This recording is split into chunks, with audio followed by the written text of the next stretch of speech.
బ్రహ్మానందం గారు sir. Sir ఇటు sir. నేను వెంకట్ ఎన్టీవి సార్. బ్రహ్మానందం ఫిబ్రవరి 14th అంటే ఇది సినిమా మొత్తం కూడా మీ పైన ఉంటుందంటే మీ లవ్ స్టోరీ ఏమన్నా అనుకోవచ్చా? ఫిబ్రవరి 14th వస్తుంది కాబట్టి.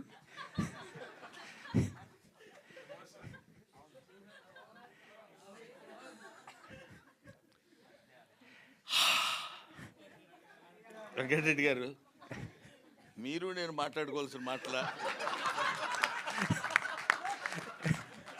అంటే సార్ ఇప్పుడు దివిజ మిమ్మల్ని తాత తాత అని పిలుస్తుంది కాబట్టి అండ్ మీ బయోపిక్ అందుకని ఆ క్యారెక్టరు అలాగా దర్శకుడు బలిచాడు కాబట్టి తాతగారు. సారీ అమ్మా, ఎంత తప్పు చేశాను తెలియదు. అందరూ ఆ క్యారెక్టర్ అలాంటిది కాబట్టి వెంకటరెడ్డి గారు సరదాగా తాత తాత అని పిలవడం మనవుడికి తాతకి ఉన్న మధ్య. అందుకనే ఇవన్నీ భరించి ఎందుకుంటున్నాను తెలుసా? అనగానే శాండిలియా ఒకసారి ఫేజ్ మార్చి తాత మనవాళ్ళు ఇద్దరిని ఒక దీనిలో చూపించాడు. అక్కడ వాళ్ళు ఏదో చెప్పాలనుకుంటారు, అది బహుశా ప్రీ రిలీజ్ ఫంక్షన్లో చెప్పడానికి వాళ్ళు రెడీగా ఉన్నట్టున్నారు. అది anyway, it's a good sensation, దాన్ని ఏమంటారు, సెన్సిటివ్ సబ్జెక్ట్ విత్ కామెడీ.